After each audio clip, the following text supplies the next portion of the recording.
கர்த்தருக்கு பிரியமானவர்களே, இன்றைய தினத்தில் நாம் தேவனுடைய வார்த்தையை உங்களோடு கூட பகிர்ந்து கொள்ள தெரிந்து கொண்டப்பட்ட வேத பாகம், அது இன்றைக்காக வாசிக்க நாம் தெரிந்து கொண்ட நிருப பகுதி 1 யோவான் 3ஆம் அதிகாரம். ஒரு சில வசனங்களை நாம் வாசிக்க கேட்போம். 1 யோவான் 3ஆம் அதிகாரம் ஒரு சில வசனங்கள். நாம் தேவனுடைய பிள்ளைகள் என்று அழைக்கப்படுவதனாலே பிதாவானவர் நமக்கு பாராட்டின அன்பு எவ்வளவு பெரிதென்று பாருங்கள். உலகம் அவரை அறியாதபடியினாலே நம்மையும் அறியவில்லை. பிரியமானவர்களே, இப்பொழுது தேவனுடைய பிள்ளைகளாய் இருக்கிறோம். இனி எவ்விதமாய் இருப்போம் என்று இன்னும் வெளிப்படவில்லை. ஆகிலும் அவர் வெளிப்படும் போது அவர் இருக்கிற வண்ணமாகவே நாம் அவரை தரிசிப்பதினால் அவருக்கு ஒப்பாயிருப்போம் என்று அறிந்திருக்கிறோம். அவர் மேல் இப்படிப்பட்ட நம்பிக்கை வைத்திருக்கிறவனோ அவர் சுத்தமுள்ளவராயிருக்கிறது போல தன்னையும் சுத்திகரித்துக் கொள்ளுகிறான். பாவம் செய்கிற எவனும் நியாயப்பிரமாணத்தை மீறுகிறான். நியாயப்பிரமாணத்தை மீறுகிறதே பாவம். அவர் நம்முடைய பாவங்களை சுமந்து தீர்க்க வெளிப்பட்டார் என்று அறிவீர்கள். அவர்களிடத்தில் பாவம் இல்லை. அவரில் நினைத்திருக்கிற எவனும் பாவம் செய்கிறதில்லை. பாவம் செய்கிற எவனும் அவரை காணவும் இல்லை, அவரை அறியவும் இல்லை.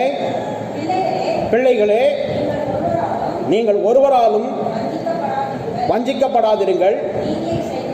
நீதியை செய்கிறவன் அவர் நீதியுள்ளவராய் இருக்கிறது போல தானும் நீதியுள்ளவனாய் இருக்கிறான். பாவம் செய்கிறவன் பிசாசினால் உண்டாயிருக்கிறான். ஏனெனில் பிசாசானவன் ஆதி முதல் பாவம் செய்கிறான். பிசாசினுடைய கிரியைகளை அழிக்கும்படிக்கு தேவனுடைய குமாரன் வெளிப்பட்டார். ஹல்லேலூயா. கர்த்தருடைய நாமத்திற்கு மகிமை உண்டாவதாக. இங்கே யோவான் தன்னுடைய நிருப பகுதியிலே நம்மோடு பேசுகிற காரியங்கள்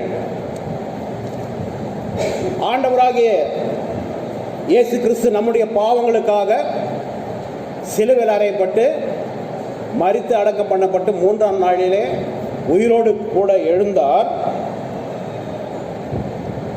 இப்போது நாம் எப்படி இருக்கிறோமா? தேவனுடைய பிள்ளைகளாக இருக்கிறோம். அடுத்த வாக்கியத்தில் என்ன சொல்றாரு? இனி எவ்விதமாய் இருப்போம் என்று இன்னும் வெளிப்படவில்லை. நாம் திரும்பவும் எப்படி இருப்போம் என்று நமக்கு வெளிப்படுத்தப்படவில்லை. அவர் வெளிப்படும் போது அவர் இருக்கிற வண்ணமாக அவரை தரிசிப்பதனால் அவருக்கு ஒப்பாயிருக்கிறோம் என்று அறிந்திருக்கிறோம். ஆனால் அவர் வெளிப்படுகிற போது ஏசாமி எப்போ வெளிப்பட போகிறார்? எப்போ வெளிப்பட போகிறார்? 2ஆம் வருகையில் வெளிப்பட போகிறார். அதாவது ரகசிய வருகை என்று நாம் சொல்றோம் இல்லையா? கர்த்தருக்கு பிரியமானவர்களே, ஆனால் வசனத்தில் இங்க யோவான் என்ன சொல்றார் அப்படின்னு பார்த்தா, நாம் அப்போ எப்படி இருப்போம் நமக்கு தெரியாது. ஏன்னா நாம் ஒருவரும் என்ன பண்ணல, எப்படி இருப்போம் நாம் அறிந்து கொள்ளவில்லை. ஆனால் ஆண்டவர் எப்படி இருப்பாரோ அப்படி நாமும் இருப்போம் என்று நான் அறிந்திருக்கிறேன் என்று சொல்றார். அவருக்கு ஒப்பாய் இருப்போம் என்று நாம் அறிந்திருக்கிறேன் அப்படின்னு சொல்றார். இங்க இன்றைக்கு நான் உங்களோடு கூட பகிர்ந்து கொள்ள போகிற செய்தியினுடைய தலைப்பு மகிமையின் சரீரம். என்னது? மகிமையின் சரீரம். இது கொஞ்சம் ஒரு வித்தியாசமான செய்தியாக தான் இருக்கும்.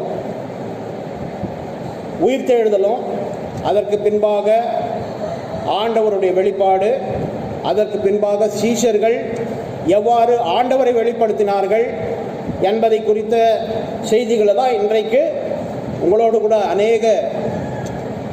அநேக திருச்சபைகளில் போதகர்கள் பகிர்ந்து கொள்வார்கள்.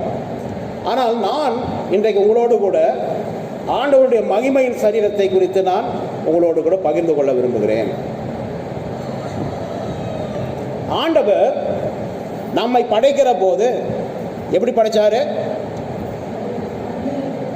மண்ணிலிருந்து படைச்சார், சரி. ஆனால் அங்கே என்ன ஆதியாகமத்தில் என்ன எழுதப்பட்டிருக்கிறது? தம்மை போலவே நாம் மனிதனை உருவாக்குவோம். எப்படி உருவாக்கணுமா? நமது சாயலாகவே உருவாக்க வேண்டும் என்று சொன்னார். அப்போ அவருடைய சாயல்ல நம்ம உருவாக்கப்பட்டிருக்கோம். அவருடைய சாயல் அங்கே பார்த்தீங்கன்னா ப்ளூரல், பன்மையான வார்த்தை பயன்படுத்தப்படுகிறது, சிங்குலர் அல்ல. என்னை போலவே நான் உருவாக்குவேன்னு சொல்லலை. என்ன சொல்றாரு? நாம் நம்மை போல உருவாக்குவோம் என்று அங்கே பேசுகிறதை பாருங்க. அப்போ அதன் மூலமாக ஆண்டவருடைய திருத்துவ தன்மை விளங்கக்கூடியதாக இருக்கு. திருத்துவம் என்று சொன்னால் நமக்கு தெரியும், பிள்ளைகள் தெரிஞ்சுக்கணும். திருத்துவம் என்று சொன்னால் என்ன? பிதா, குமாரன், பரிசுத்த ஆவியானவர். தேவன் ஆவியாக இருக்கிறார் என்பது நமக்கு தெரியும். அவரை தொழுது கொள்கிறோம். எப்படி தொழுது கொள்ளணுமா? ஆவியோடும் உண்மையோடும் தொழுது கொள்ள வேண்டும். அதான் வந்த உடனே சொன்ன, ஆலயத்துக்குள்ள பிரவேசிக்கிற போது நம்மை பரிசுத்தப்படுத்தி கொண்டு ஜெபத்திலே தரித்திருக்க வேண்டும். அவரை துதித்து பாடுகிற பாடல் நம்ம வாயில் இருக்கணும். அப்போ அந்த பரிசுத்தத்தை நாம் என்ன பண்ணோம்? பாதுகாத்து கொள்ளணும். இங்க வசனம் அப்படிதான் சொல்லுகிறது. ஒரு காலமும் நீங்கள் வஞ்சிக்கப்பட்டு போவது கடைசி காலமாக இருக்கிறது. யோவான்ல அதே இருக்கு, எழுதப்பட்டிருக்குது. என்னன்னு? பிள்ளைகளே, நீங்கள் ஒரு காலம் வஞ்சிக்கப்பட்டு போகாதிருங்கள். நீதியை செய்கிறவர் அவர் நீதியுள்ளவராய் இருக்கிறது போல தானும் நீதியுள்ளவனாய் இருக்க கடவர். நாமும் நீதியுள்ளவர்களாக இருக்கணும்னு சொல்லப்பட்டது. அப்போ இந்த கடைசி காலத்தில் நம்முடைய நீதியை பாதுகாத்து கொள்ள வேண்டும். அவர் பரிசுத்தராக இருப்பது போல நாமும் பரிசுத்தமாக இருக்கணும். பரிசுத்தத்தை பாதுகாத்து கொள்ள வேண்டும்.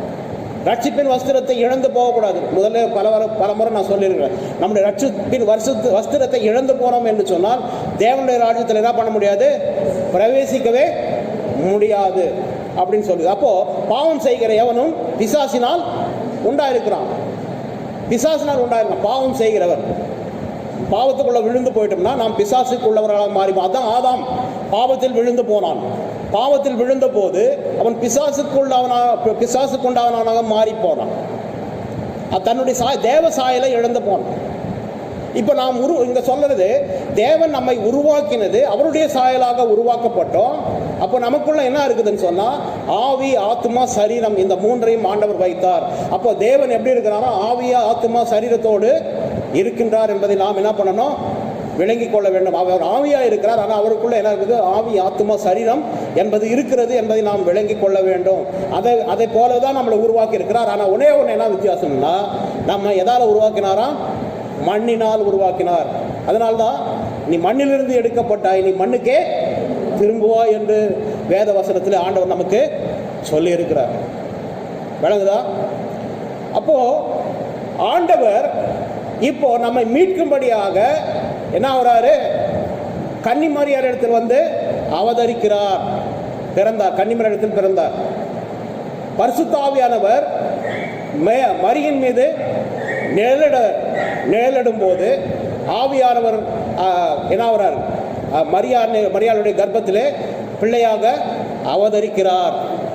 அப்போ ஆவிக்குரிய சரீரத்தை உடைய தேவன் இப்போ என்ன ஆயிட்டாரு? மாம்சத்துக்குரியவராக மாறினார். அதனால தான் ஒவ்வொரு இடத்திலும் இயேசு சுவாமி உலகத்தில் இருக்கும்போது தன்னை என்னன்னு சொல்றாரு? தேவகுமாரன் என்று சொல்லல. என்ன சொல்றாரு? மனுஷகுமாரன். மனுஷகுமாரன் பாடுகள் பட வேண்டும், மனுஷகுமாரன் அப்படின்னு அவர் மனுஷகுமாரன் என்று சொல்றாரு. அப்போ அவருக்குள்ள என்ன இருக்குது? இப்போ என்ன? மாம்சம். கன்னிமரியாத்தில் பிறந்தனால அவருக்குள்ள என்ன இருந்துச்சு? மாம்சத்துக்குரியவராக மாறினார். ஆனால் தேவ குணாதிசயங்கள், தேவனுடைய ஆவி எல்லாம் அதுவும் இருக்குது. ஆனால் வெளிப்பட்ட உருவம் மனுஷீக உருவமாக இருந்தது. சொல்றது விளங்குச்சா? அப்போ இப்படிப்பட்ட தேவன் சிலுவையில் அறையப்பட்டு ஜீவனை நமக்காக ஜீவனை கொடுக்கிறார், ரத்தம் சிந்துகிறார், பாவத்துக்காக மரிக்கிறார், சாத்தானுடைய தலையை என்ன பண்றாரு, நசுக்குகின்றார். அவன் இப்போ அங்க வசனம் அழகா எழுதப்பட்டிருந்தது. எதுக்காக வந்தாரா சாமி? எதுக்கு வந்தாரா? இப்பதான் படிச்சோம் இல்லையா?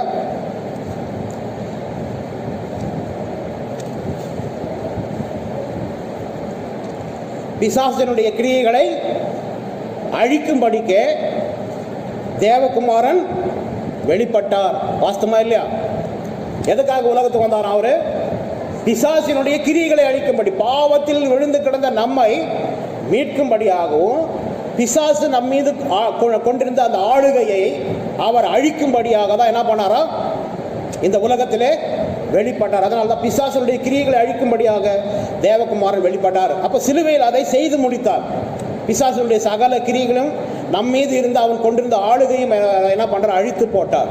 அதன் மூலமாக அவர் ரத்தத்தினாலே கழுவப்படுவதன் மூலமாக அவர் என்ன பண்ணிட்டார், இப்போ நம்மை அவருடைய பிள்ளைகளாக மாற்றிக்கொண்டார்.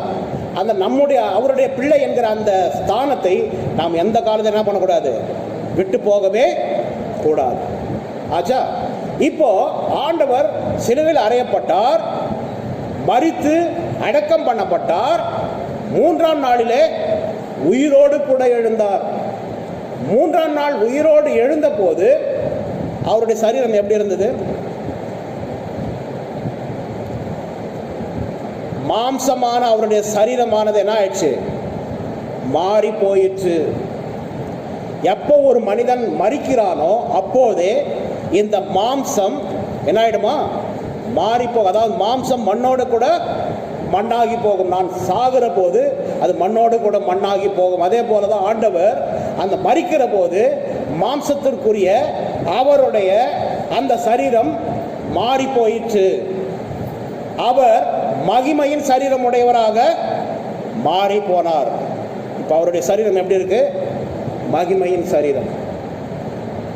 விளங்குச்சா? விளங்குதா இல்லையா? இப்போ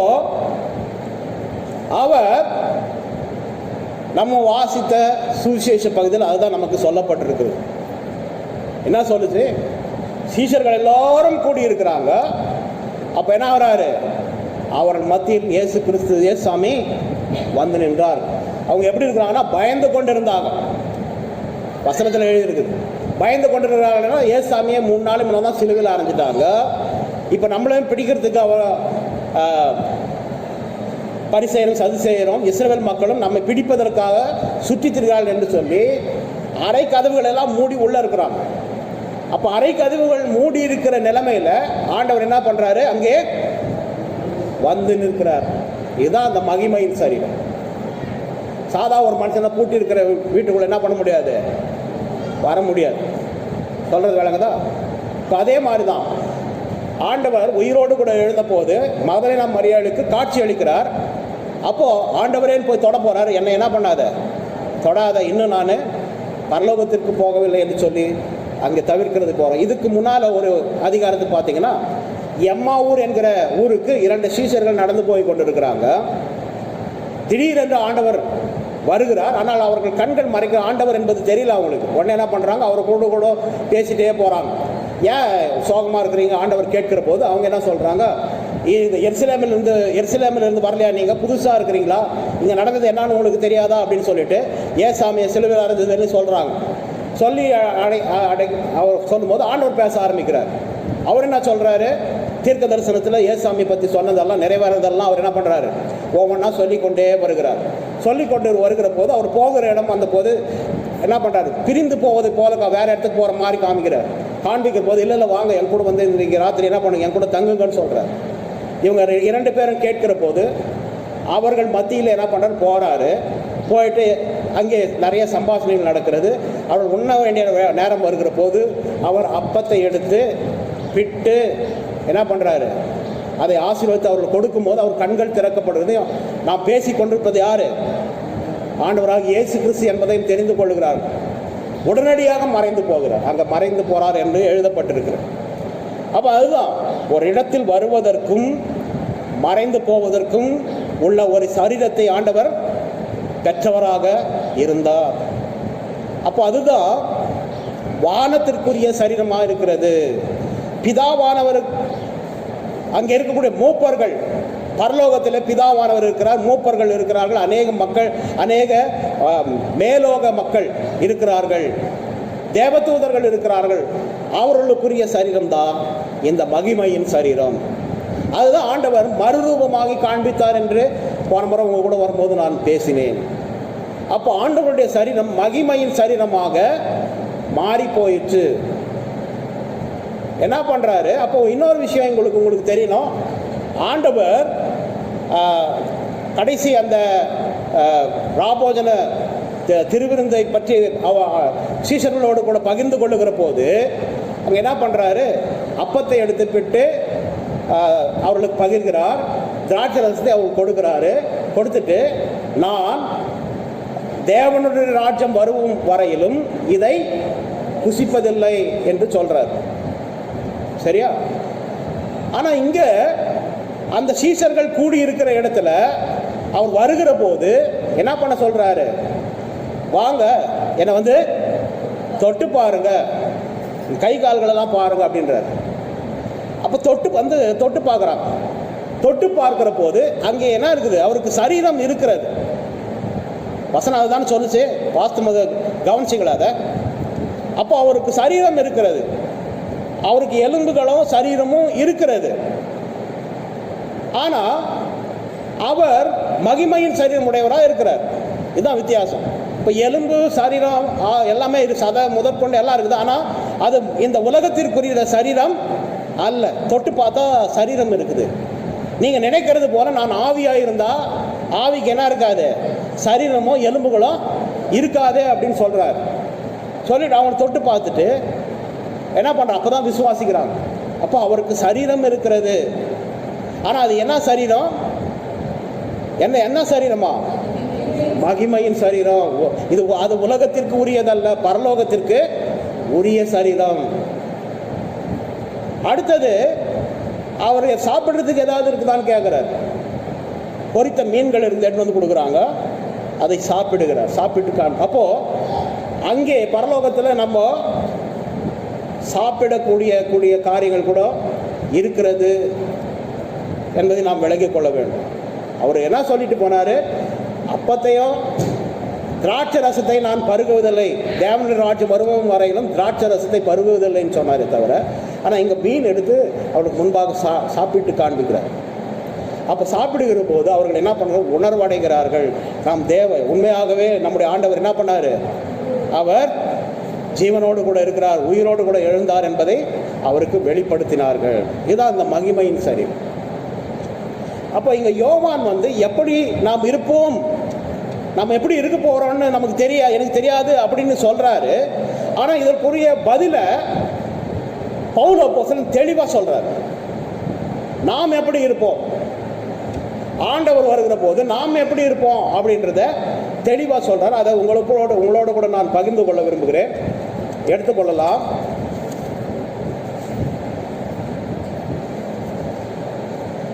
ஒன்று கொரிந்தியர் 15ஆம் அதிகாரம். 1 கொரிந்தியர் 15ஆம் அதிகாரம் எடுத்துக்கொள்ளலாம். 36லேருந்து ஒரு சில வசனங்களை நான் வாசிக்கிறேன். நேற்று நிதானமாக வாசிக்கிற கவனிங்க. இதுதான் நமக்குள்ள இன்னைக்குள்ள செய்தியினுடைய பகுதியே. புத்தியீனனே, நீ விதைக்கிற விதை செத்தால் ஒழிய உயிர்ப்பிக்க மாட்டாதே. அங்கே நம்முடைய சரீரத்தை பற்றி சொல்கிறார். நாம் செத்தால்தான் ஒரு புது உயிர் நமக்குள்ளே உண்டாகும். ஒரு விதையை போட்டோம்னா அது என்ன, அது செத்துட்டு வேற ஒரு புது இதாக வருது. அதே மாதிரி நாம் இறந்து போகிற போது ஒரு புது சரீரத்தை உடையவர்களாக வருவோம் அப்படின்றது அதனுடைய அர்த்தம்.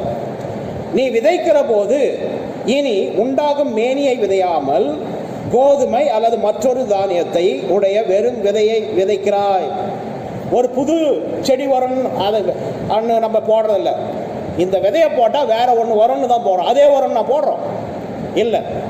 ஒரு விதையை போடுகிற போது அது என்ன ஆகுது? அது செத்து போயிடுது. செத்துட்டு அதுலேருந்து வேற ஒரு விதை, வேற ஒரு செடி வருது. அதுலேருந்து நிறையா திரும்பவும் அதனுடைய தானியங்களும் கனிகளும் வருகிறதை நாம் பார்க்கலாம். அதற்கு தேவன் தமது சித்தத்தின்படியே மேனியை கொடுக்கிறார்.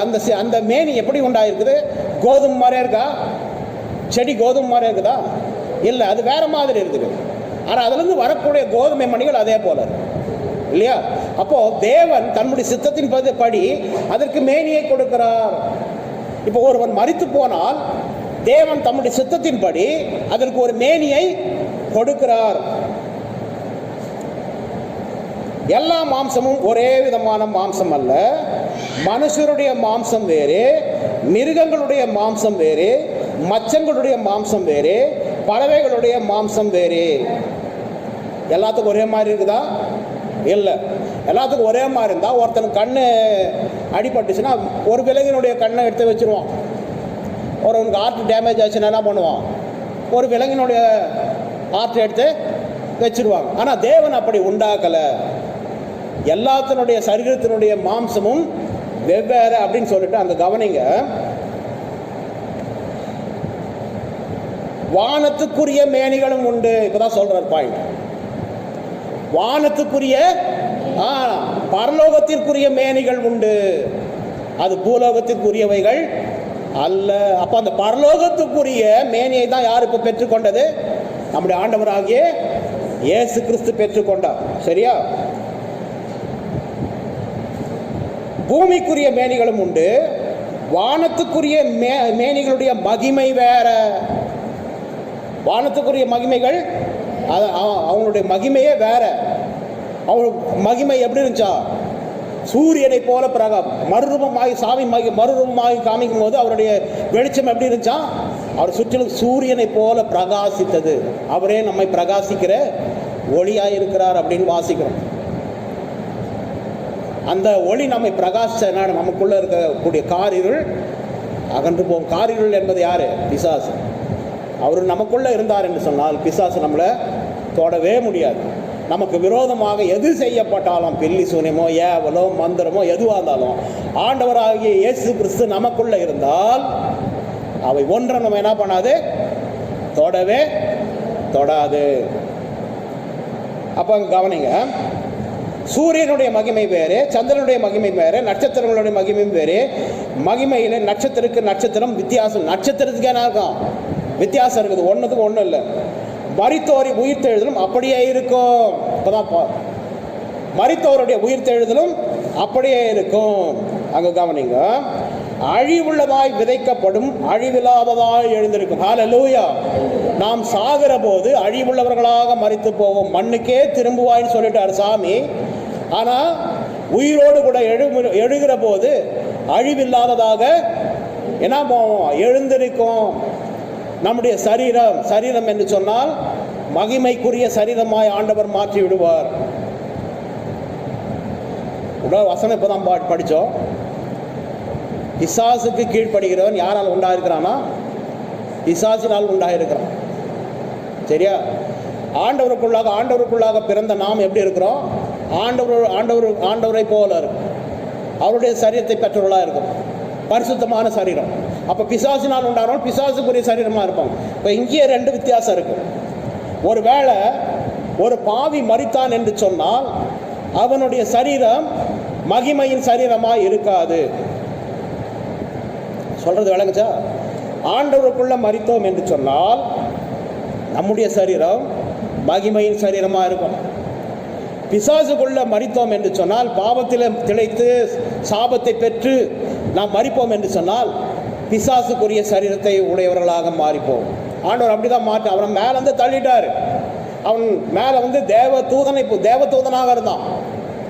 ஆனால் அவனை தள்ளுகிற போது அவன் தேவ சாயல் என்ன ஆயிட்டான்? இழந்து போனான். பிசாசுக்குரிய சரீரத்தை உடையவனாக மாறிப்போம். அப்போ பிசாசினால் உண்டாகிறவர்கள் பிசாசை போன்ற அவனுடைய குணாதிசயங்களும் அவன் சரீரத்தை உடையவர்களாக கூட மாறிப்போம். அவனுக்கு மகிமையின் சரீரம் இருக்காது.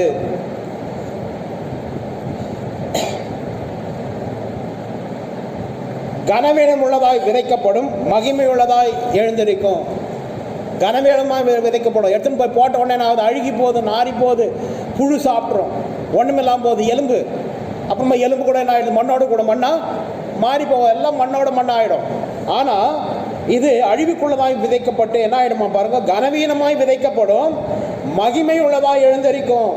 பலவீனம் உள்ளதாய் விதைக்கப்படும், பலம் உள்ளதாய் எழுந்திருக்கும். ஜென்ம சரீரம் விதைக்கப்படும், ஆவிக்குரிய சரீரம் எழுந்திருக்கும். எப்படி இருக்குமா நம்ம சரீரம்? ஆவிக்குரிய சரீரம். ஹல்லேலூயா. அப்ப நம்முடைய சரீரம் ஆவிக்குரிய சரீரமாக இருக்கும். அப்போ தேவனை போல நாமும் சரீரத்தை பெற்றலாகும். அங்க தேவன் உயிரோடு கூட எழுந்த போது செய்து காண்பித்தார் இல்லையா? அதே மாதிரி நாம் நினைக்கிற இடத்துல நாம் இருக்க முடியும்.